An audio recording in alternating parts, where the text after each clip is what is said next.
The angels bow down at the thought of you. The darkness gives way to the light for you. Aqui em Mateus capítulo 21, verso 9, nós lemos assim, ó. E as multidões, tanto as que o precediam como as que o seguiam, clamavam: Hosana ao filho de Davi, bendito o que vem em nome do Senhor.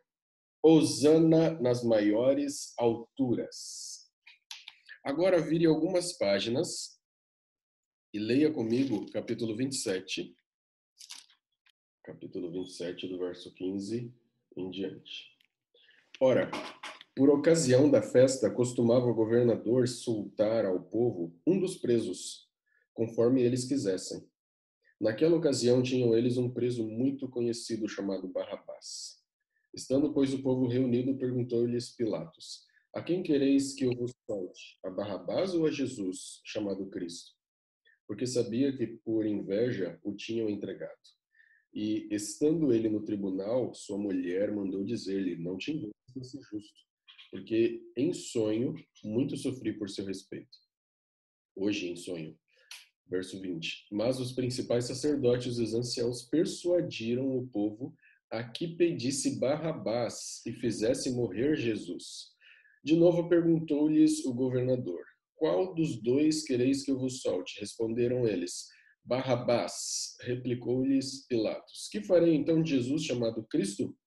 Seja crucificado. Responderam todos. Eu peguei esses textos aqui com um propósito. Antes de nós olharmos para alguns aspectos desse texto, eu gostaria de dizer para vocês que está ainda se falando muito do que aconteceu nos Estados Unidos com aquele homem chamado George Floyd. Quantos de vocês estão aí sabendo o que aconteceu lá nos Estados Unidos? Bom, só se fala nisso, né? Só se fala nisso. E esse assunto esteve na matéria de capa de muitos e muitos jornais e revistas. George é um americano negro, ele foi morto por asfixia de forma desumana por um policial que o apertava com seu joelho no pescoço, pressionava o pescoço de George e contra o chão, uma atitude de ironia até e desdém diante dos constantes gritos. O homem gritava quase sem voz, dizia assim, ó, não posso respirar, não posso respirar. As pessoas que estavam ali perto e tal pediam que o policial parasse com aquilo, pois se tratava de um ser humano, etc. Não preciso dar muitos detalhes, porque todos aqui já sabem quão hedionda e desumana foi a atitude desse policial. Não parece de maneira alguma ser uma pessoa de bem. Ele está sendo aí julgado, etc. Nós não encontramos também, no episódio ali, não havia nenhuma razão técnica para justificar tal atitude desse policial. Mas vamos falar agora um pouco do que aconteceu depois disso. Esse é o ponto delicado. Uma onda de protestos que foram pauta das principais notícias, desbancando até a questão do coronavírus, né? O coronavírus ficou até como assunto secundário por um bom tempo aí. Houve protestos com violência e quebra-quebra em Atlanta, Baltimore, Boston, New York, vários lugares. E olhando para todas essas ondas de protestos em nome do bem da humanidade, em prol da igualdade dos seres humanos contra o racismo, vou dizer para vocês, olha, eu sou negro, eu vou dizer para vocês como negro que eu não me senti representado por essas manifestações. Difícil como ser humano se sentir capaz de legitimar algumas dessas práticas, de algumas coisas sem sentido. Muitos ainda levantam a bandeira de que Jesus também era assim, Jesus era a favor do quebra-quebra e tal. Por mais que o que eu vou dizer agora soe estranho para muitos, ainda que soe politicamente incorreto, é preciso dizer que nós estamos vendo uma histeria, uma estupidez coletiva que toma conta das massas.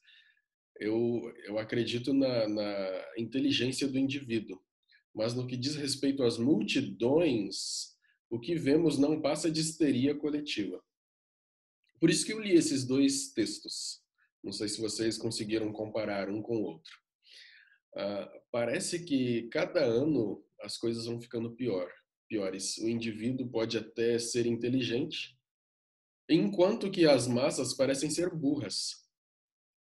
Me preocupo que eu também não seja parte de uma massa, de manobra, de elites que estão tentando dominar as pessoas com colocações factoides, que são factoides, são informações falsas ou não comprovadas que são aceitas como verdadeiras em consequência de sua repetida divulgação pela imprensa.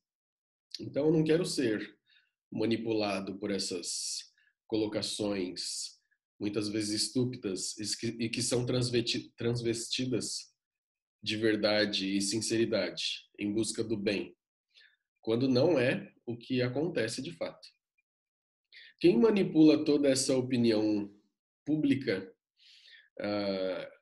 que não nasce do nada são muitas vezes essas personalidades midiáticas, esse pessoal que está no YouTube e tal, tem seus canais, eles falam o que querem, são os influencers, empresas, alguns políticos e assim vai. Quando essas pessoas vão e quebram e tudo mais, falam palavras de ordem, além de falarem muitas mentiras, parecem desconhecer até o conteúdo daquilo que eles estão falando. Quando nós olhamos para o passado, nós percebemos que as massas são perigosas, já desde muito tempo. O texto que nós lemos aqui, ó, no domingo, Jesus estava sendo aclamado como rei. Hosana, o filho de Davi e tal. Queriam colocar Jesus como rei no domingo. Tinha gente ali de Jerusalém, de vários outros lugares, por causa da festa religiosa e tal. Enquanto ele descia montado num jumentinho, Hosana, ao filho de Davi.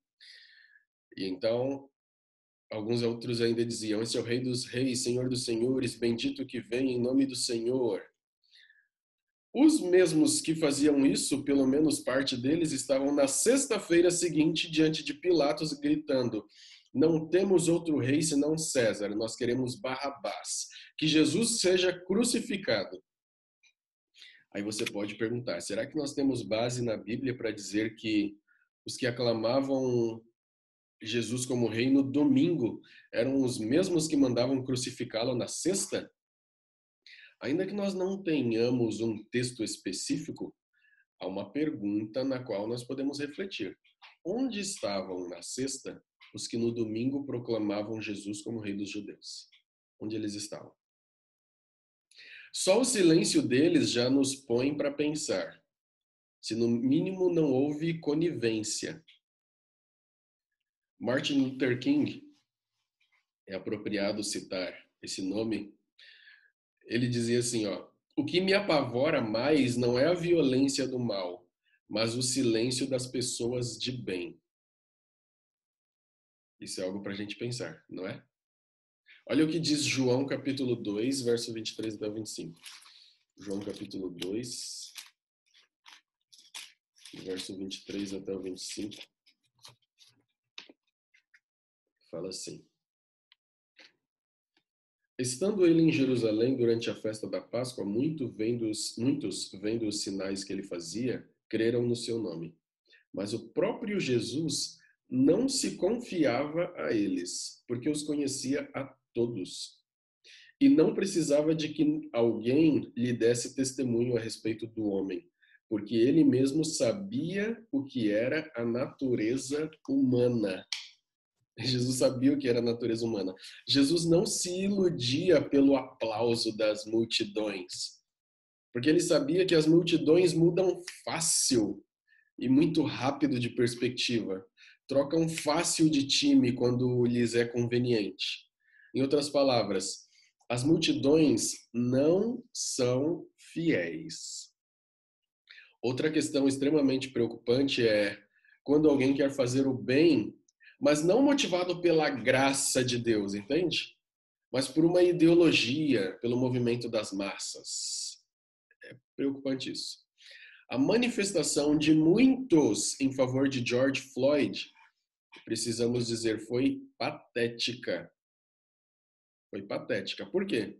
Porque a maioria das pessoas que se encontravam no quebra-quebra estavam ali mais por uma função anárquica do que por amor ao semelhante que foi barbarizado. Eu sou completamente a favor de uma manifestação pelo bem. Eu sou completamente contra aquilo que foi feito com George Floyd. Completamente contra. Absurdo o que aquele policial fez. Absurdo. Mas a maioria das pessoas que estavam naquelas manifestações estavam ali apenas envolvidos num quebra-quebra. Qual o sentido de saquear lojas? Em que os saques, os roubos, contribuem para a causa dos negros? No que isso ajuda? Você pode pensar, tá, mas só foram alguns que assim fizeram e tal. Não podemos demonizar toda a manifestação por causa disso. Mas espera aí. Muitos comerciantes negros tiveram suas lojas saqueadas e depredadas. De que maneira o depredar a loja de um comerciante negro ajuda na causa dos direitos civis dos negros? Estão entendendo o ponto que eu quero chegar? Outro ponto é que esse tipo de manifestações muitas vezes envolve em suas argumentações alguns slogans, né? Alguns gritos de ordem, palavras falsas, declarações falsas, que não são sustentadas por um estudo criterioso da realidade e acaba criando histeria, criando histerismos baseados em falácias. Como assim? Olha só alguns gritos que foram dados. Vamos matar os policiais. Policial branco quer matar homem negro. Os negros são os mais mortos nos Estados Unidos. A polícia ama matar os negros. Essa não é uma generalização muito gratuita? Que cria até um racismo ao revés? Acaba até se tornando um pecado ser branco. Ué, não faz sentido isso também? Não faz sentido. E se algum dia, então, um branco prender um negro que realmente estava praticando violência, não importa. Peraí, aquele branco vai ser sempre agora comparado àquele homem que matou o George Floyd? E o negro que está sendo algemado sempre será comparado ao George Floyd, que foi martirizado à vista de todos. Mas espera aí, nem todo branco que precisa segurar um negro é necessariamente um racista. E nem todo negro que é preso por um policial branco é necessariamente um trabalhador honesto como George Floyd. Percebe o perigo que a manobra das massas gera? O perigo da generalização? Uma mulher chamada Heather McDonald escreveu em 2016 um livro intitulado The War on Cops, A Guerra contra a Polícia. É um livro cheio de estatísticas. Algumas dessas mostram que há 10 vezes mais assassinatos cometidos em bairros de negros do que em bairros de brancos. Diante disso, muitos podem dizer: ah, isso aí foi um complô, essa pesquisa dessa mulher foi encomendada, isso aí foi um complô da supremacia branca e tal. Existem, irmãos, diversas teorias da conspiração que não têm base alguma para provar o que está sendo dito. Mas as pessoas continuam repetindo esse mantra porque ouviram por aí, entendeu? A pessoa ouve, não tem nenhuma base para comprovar isso, mas sai repetindo, porque ouviu. Ah, o vírus do corona está aí para matar uma parte da população, numa estratégia da China em parceria com os Estados Unidos e tal, e outras teorias conspiratórias que vão circulando assim. Não tem base para comprovar, mas sai espalhando e tal. Alguém falou e eu continuo repetindo. Existe um dado que desmente essa informação que circula de que a população dos negros é a que mais morre na mão de policiais nos Estados Unidos. Em 2015, a Universidade de Maryland e Michigan fizeram um estudo, as duas juntas, com mais de 650 delegacias espalhadas no território norte-americano, inclusive em bairros de negros, em bairros hispanos e em grandes cidades do interior. E foi descoberto o seguinte: de todas as pessoas que foram mortas por ação policial em 2015, 55% eram brancos, 27% eram negros e 18% eram hispanos. Ué, sendo assim, é um engano dizer que os maiores vitimados são negros. Isso aqui não é negar que existe racismo. Eu já sofri racismo na pele e eu sei como é desagradável. Não é nem um pouquinho fácil, não é agradável. Existe racismo? Existe. Ainda hoje, com certeza. É fato, existe. Mas essa estatística não está negando o racismo, está apenas mostrando que algumas coisas que o pessoal fala por aí, às vezes não é bem fundamentado. Entendeu o que eu quero dizer? Estão entendendo o raciocínio? Essa seria a falácia da generalização. Mais ou menos assim. Eu não estou dizendo que não é negar que existe racismo, nem que policiais brancos usam de violência excessiva contra negros. Não estou negando isso. Mas essa seria a falácia da generalização. Não se nega que é racismo e tal, mas o problema é afirmar que todo policial branco é racista, querendo matar negros. E todo negro que é preso é inocente, como George Floyd. Eu não tenho muito contato com ele hoje. Ele era meu amigo numa outra região onde eu trabalhei, em outro distrito, mas eu tinha um amigo policial. E esse amigo policial é branco. Então seria errado dizer que todo policial branco quer matar negros. Ele nunca fez mal para mim, nunca. Nunca quis me matar, não é? Esteja atento. Esteja atento. Cuidado com a estupidez coletiva. A estupidez coletiva fez coisas horríveis no passado. E quando nós olhamos para as profecias, nós já temos algumas ideias do que a estupidez coletiva vai fazer no futuro. Quando o anticristo dominar todo o mundo, a população da terra vai seguir a besta. A besta, vocês sabem, né, na profecia, ok? Não estou xingando ninguém aqui. Vai seguir a besta. E essas pessoas vão se maravilhar dos sinais que a besta realiza e receberão com alegria o sinal na testa ou na mão direita, participando da perseguição da minoria que não aceita vender sua identidade cristã a troco de liberdade religiosa ou algum benefício social. A situação de Jesus, de no domingo estar sendo aclamado como rei e na sexta estar sendo crucificado como o pior dos bandidos, não é tão incomum na história. Não é incomum. Nem é difícil de se repetir. Nisso nós temos forças de massa e de uma certa idiotização que acaba promulgando ideias e premissas errôneas.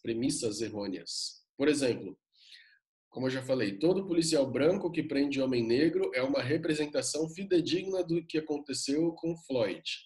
Ou então, quem não cumprimenta um auditório dizendo boa noite a todos e a todas é machista. Já viu o pessoal que levanta essas bandeiras assim? Se falar homossexualismo em vez de homossexualidade, você está indo contra a OMS e tal, e está dizendo que homossexualidade é uma doença e tal. Não, nada a ver com isso, nada a ver com isso. Mas é o que as massas promulgam. Daí, alguma figura da mídia solta isso, influencia muitos que compram a ideia e esses muitos repetem a fala e quebram o pau e vivem por isso e morrem por isso sem ter total consciência dos fatos. Jesus diz que o caminho do bem, para ser honesto, tem que ser fruto de uma relação entre o ser humano e a graça de Deus. Sem mim nada podeis fazer. Não é a relação entre o ser humano e uma ideologia ou uma filosofia de vida. uma filosofia de vida é pouco demais para transformar alguém em nome do bem, em um ato legitimamente bondoso. Nós precisamos é da graça de Deus.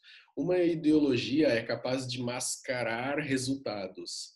E às vezes, com palavras de ordem, eu posso praticar a intolerância em nome da tolerância. Faz sentido? Quando nós vemos o exemplo de Jesus, enquanto muitos tentam colocar rótulos ideológicos em Jesus, ele não teve, como muitos pensam, aquela ideia de luta armada. Jesus não era do tipo que ficava queimando pneus. Jesus ensinou coisas completamente ao contrário da agenda dos que montam esses tipos de manifestações. Por exemplo, não resista ao perverso. Era isso que Jesus dizia. Se alguém demandar contigo para andar uma milha, ande duas. Se alguém bater numa face, oferece a outra. Se lhe tirar a capa, dê também a túnica. Ame os inimigos. Ore por aqueles que lhe perseguem. Jesus ele não negligenciou a devolução de ofertas, por exemplo, ou o pagamento de impostos. Ele disse: dai a César o que é de César, dai a Deus o que é de Deus. Jesus não falou assim, ó, vamos boicotar esses impostos porque tá tudo errado. Nós não vemos Jesus dizendo isso. Alguns dizem assim, Jesus lutou pelas minorias. Mentira. Jesus nunca teve opção por minorias. A teologia da libertação, né, fala da opção de Jesus pelos pobres. Não existe opção de Jesus pelos pobres. Ele não fez opção por ninguém. Jesus não fazia acepção de pessoas. Se eu digo que ele fez opção pelos pobres, eu estou criando um racismo às avessas. Como que se ser rico fosse pecado. Como se fosse estar fora da preferência de Jesus, pois ele prefere o pobre. Não é isso que nós vemos na Bíblia. É verdade que nós vemos Jesus muitas vezes com os pobres, mas ele comeu na casa de Zaqueu, que era riquíssimo. Muitas vezes, ele também esteve com outros, como Nicodemos, que era uma pessoa importante, outras pessoas importantes da sinagoga, jantou na casa de Simão e tal. Jesus condenava aqueles que faziam da riqueza um Deus, mas ele não tinha nada contra os pobres, os ricos, perdão. Ele também não passava a mão na cabeça dos coitadinhos. Certa vez ele multiplicou pães e tal, e quando a multidão veio novamente no dia seguinte, ele falou: vocês só vieram atrás de mim por causa dos pães. Ele rasgou o verbo, ele falou a verdade, não é? Vocês não estão aqui interessados no que eu tenho para falar, vocês estão interessados só nos pães. Depois de curar o paralítico de Betesda, ele falou: vai e não peque mais, para que não suceda coisa pior. Ele não ficou passando a mão na cabeça dele, pobrezinho, ele já sofreu por tanto tempo, né? Não, se você quiser pecar aqui, tá bom. Não, não foi assim. Jesus falou: vai e não peque mais, para que não aconteça coisa pior. Entende? Ele não ficou negociando como se o pecado fosse algo bonitinho. Olhando para isso tudo, eu duvido que Jesus estaria com esse pessoal que sai para quebrar tudo. Eu acredito que é importante dizer. Não está aqui no meu texto, mas é importantíssimo eu salientar. Eu sou completamente contra racismo. Sou completamente contra preconceito. Acredito que quem é racista não vai entrar no céu. Tanto racista contra negro, quanto racista contra branco, como racista contra amarelo, qualquer tipo de racismo. Tem negro que é racista contra branco também, e esse também não vai para o céu. Por quê? Porque no céu vamos estar todos ali diante de Jesus e somos todos iguais aos olhos de Deus. Somos todos iguais. O que eu quero dizer então? Duvido que Jesus estaria com esse pessoal que sai no quebra-quebra. Sejamos muito cautelosos com ideologias que querem fazer a nossa cabeça, essas coisas que nos convençam de ativismos. De que adianta quebra-quebra, palavras de ordem, gritos de anarquia, se muitos que ali estão não têm coragem de atravessar a rua e dar abrigo e pão para muitos que estão desempregados por causa do coronavírus? De que adianta dizer que ama a humanidade enquanto odeia o vizinho aqui? Morro, brigo, luto pelas baleias lá no Atlântico Norte. Faço campanha, mas não tenho coragem de dar a minha cama para o mendigo que está a 2 quadras da minha casa. Quando paramos de acreditar em Deus, nós corremos o risco de acreditar em qualquer bobagem. Infelizmente, existe muita bobagem por aí, vestida de argumentação lógica, querendo tomar o lugar das verdades de Deus. Querendo tomar o lugar das verdades de Deus. É assunto delicado, delicado. Mas que eu e você sejamos transformados pela graça de Deus. Que estejamos dispostos a fazer a diferença por amor. Que estejamos dispostos a fazer a diferença como Jesus fez. E quebrando tudo. Tá certo? Assunto delicado, né? Alguém gostaria de dizer algo? Ó, eu vi até que alguns saíram. Deixa eu procurar ver se no chat não tá aqui escrito duro esse discurso. Alguma coisa. Não, não tem. É bem rapidinho, pastor. Só uma frase ali que o senhor começou a falar das multidões. Uhum. Uma certa vez eu ouvi alguém falar sobre um ditado, né, que existe, que fala que a voz do povo é a voz de Deus, né?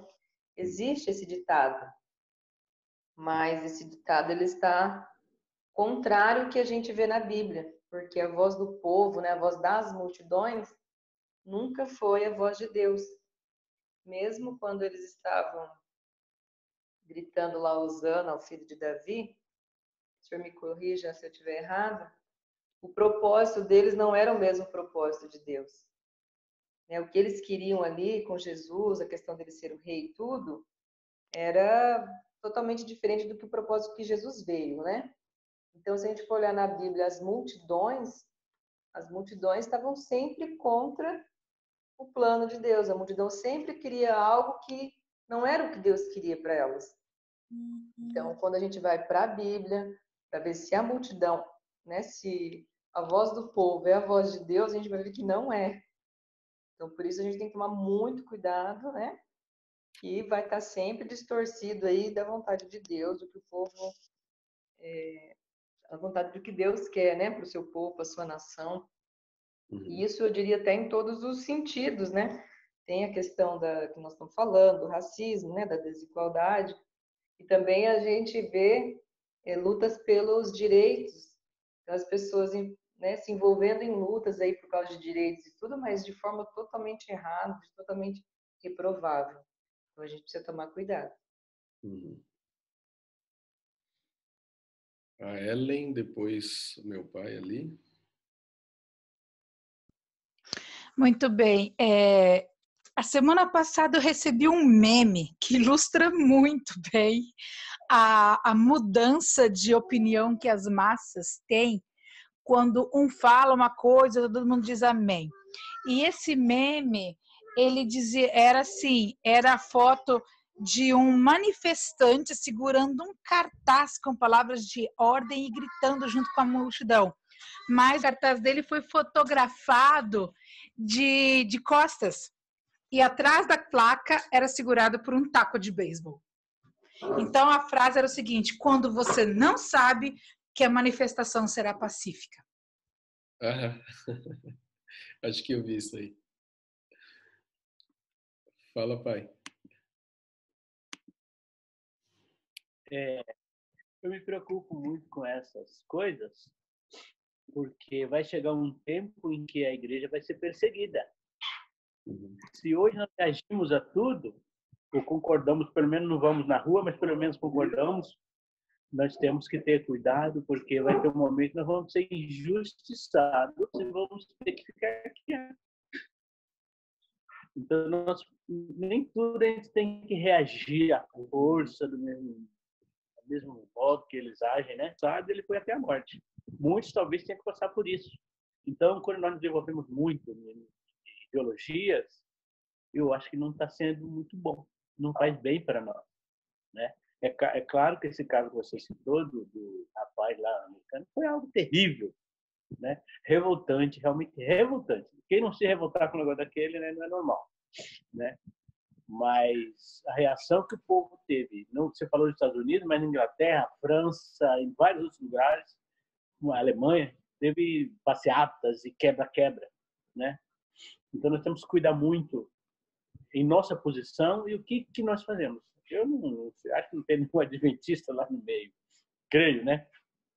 Então nós temos que ir acostumando a situações que nós deveremos passar, né, por injustiças. Se nós não nos adaptarmos à ideia de que teremos que passar por isso, não, talvez não seja uma coisa boa para nós. Então, nós temos que tomar posição ao lado de Cristo. Uhum. Correto. Alguém mais? Acho que o pastor Milton está se coçando ali para falar. Eu gosto de ouvir as ideias dele. Fique à vontade, fale se você quiser. Uma das coisas que me chama a atenção, eu acho que dentro daquilo que você falou, principalmente na fala de Martin Luther King, e eu acho que Jesus também tinha a mesma disposição, é o fato de nós nos calarmos diante das situações. Então, o nosso silêncio é um problema grande, porque há muitas pessoas que estão ali envolvidas e elas vivem num mar de ignorância daquilo que realmente é o sentido, né, dessa vida. Porque, veja bem, para nós o conflito não é entre brancos e negros. Para nós o conflito não é entre mulheres e homens, entre homofóbicos e pessoas que optaram pela homossexualidade. Não, não é nada disso. Para nós aqui é uma luta entre o bem e o mal, entre Deus e Satanás. Então, esse esclarecimento e tomarmos uma posição no sentido de mostrar aquilo que é a verdade da palavra de Deus, tem que haver. Né? E se a gente não toma essa disposição e não vai por esse caminho, esse mar de ignorância das multidões vai continuar aí. E às vezes não é a ignorância de quem está lá, mas a ignorância de quem mora do lado da minha casa, né? De poder, quem sabe, dialogar e conversar com essas pessoas, mostrando para elas que o foco da questão não é esse. Que quando o foco da questão se torna esse, as pessoas se tornaram simplesmente manobra, né? Massa de manobra, só isso. Então, o nosso silêncio, no sentido de, às vezes, não saber responder aos outros a razão da nossa fé, é um problema, e um problema sério, né? Um problema seríssimo. Porque aí as pessoas são levadas por qualquer coisa, quando, na verdade, nós deveríamos, né, ser aqueles que iriam esclarecer para elas, né, o que é, de fato, a realidade desse mundo, o que é, de fato, o que está envolvido, né? Que não é uma luta contra o sangue e a carne. Então, enquanto a gente não tomar uma disposição de realmente esclarecer quem está perto de nós, de saber responder à razão da fé que nós temos, a ignorância vai imperar perto de nós, né? E quando ela se juntar com outros, então vira uma multidão de coisas como a gente viu lá naquela situação. E o nosso ponto tem que ser esse, realmente nos apropriarmos das verdades que foram reveladas para nós, né? Na Bíblia e também no Espírito de Profecia. Então, vamos conhecer, vamos entender, né, aquilo que está acontecendo ao nosso redor, não no sentido de buscarmos os fatos sensacionalistas, mas de sabermos como isso se relaciona com a profecia, né, de como isso se relaciona com aquilo que Deus revelou para nós, para que nós não estivéssemos em ignorância quando essas coisas começassem a acontecer. Então, a questão é muito mais profunda do que aquilo que as pessoas estão pensando, e muitas vezes mais profundo do que aquilo que nós mesmos, como cristãos e adventistas, pensamos, né? Então, é o conflito entre o bem e o mal. Isso é só uma manifestação dele também, né? Nessas ações, nessas lutas de classes, de poder. Então, Lendo o livro Eventos Finais, você vê, Ellen G. White fala claramente que nos últimos dias o que tiraria a paz do mundo seriam os sindicatos, né? Entre aspas, né? Seriam essas aglomerações de pessoas, esses movimentos, e é o que eles estão fazendo. E se a gente for ver, isso tem acontecido em diversas áreas, em diversos pontos, né?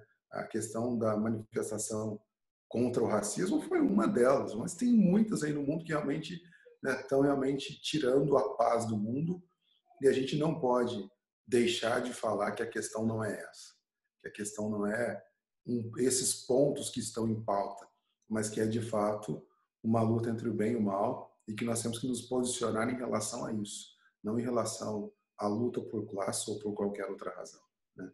E para isso a gente tem que estar preparado, tem que saber, a gente tem que conhecer, tem que entender, né, aquilo que nós cremos, aquilo que nós acreditamos, senão não tem como conversar com as pessoas da maneira correta, né? Nós vamos só entrar em pontos de questões e discussões que não levam a nada. Excelente, muito bom, muito bem colocado. Vamos finalizar com uma oração? Aproveitar que seu microfone está aberto aí, Pastor Milton, ora pra gente, por favor. Oremos. Bondoso Deus, nosso grandioso Senhor, louvado seja o teu nome, pelo Deus que és e por tudo que fazes para cada um de nós. Obrigado, Senhor, de maneira especial pela luz da tua palavra e pela ação do Espírito Santo em nós. Que o mesmo nos ilumine, nos transforme e nos prepare para respondermos às pessoas aquilo de fato que é a verdade a respeito desse mundo e das coisas que estão acontecendo. Assim oramos e pedimos em nome de Jesus. Amém. Amém. Até mais, meus amados. Um bom dia, um feliz sábado. Deus Igualmente. abençoe a todos vocês. Feliz sábado a todos.